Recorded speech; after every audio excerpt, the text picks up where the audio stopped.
আসসালামু আলাইকুম। সবাই কেমন আছেন? আমার বাইকের কি বলবো আর? হর্ন বাজে না, এত প্রবলেম আসলে। হর্ন আসলে মানে কি যেন বলবো? বিড়ালের মতো ম্যাও, ম্যাও করে বাজতেছিল। কি সমস্যা জানি না। শেষ পর্যন্ত আর কি করে কিট-টিট খুলে আ ঠিক করা লাগতেছে আর কি করবো আর? এখন বাইকের যে বড় ওই কি যেন বলে? যেটাকে বাংলায় পপ হর্ন বলে সেটা তো লাগাবো। সেটা লাগালে পুলিশে কেস দিয়ে দেয়। এইজন্য তো আর লাগাইতে পারতেছি না। এজন্য ছোট হর্ন ইউজ করি। এজন্য পরে কিট-টিট খুলে এজন্য আর GSX এর একটা সমস্যা আছে সেটা হচ্ছে battery problem. But battery problem আমার হয়নি।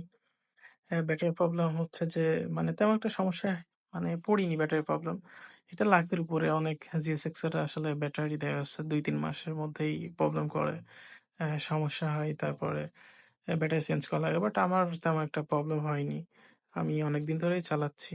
মানে আমার ব্যাটারি প্রবলেম হয়নি। কিন্তু ওই হর্ন আসলে বাইকের সাথে যেই মানে হর্নটা থাকে সেটা তো আসলে একদম বাংলা একটা হর্ন ছোট। এটা তো আসলে বাজেই না বললেই চলে।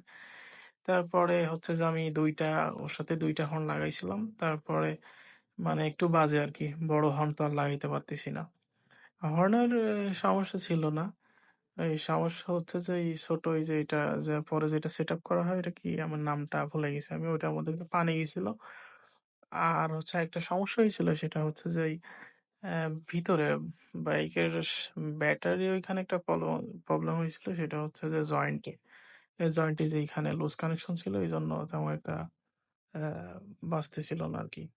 সমস্যা হচ্ছিল। সেটা আবার এটা আমার একটা ছোট ভাই নাম হচ্ছে রাকিব। ওর গ্যারেজ হরিনারপুরে।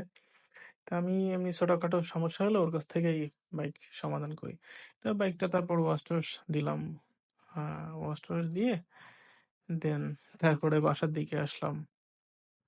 আর বাইক আসলে আমি নিজে ওয়াশ করি না। আমি সবসময় বাইক বাইরে থেকেই ওয়াশ করি। আসলে সময় হয় না। বাইক ওয়াশ করারই তেমন একটা সময় হয় না। তাও যখন মাঝে, মাঝে বাইক ওয়াশ না করলেই না, এজন্য ওয়াশ করা হয়।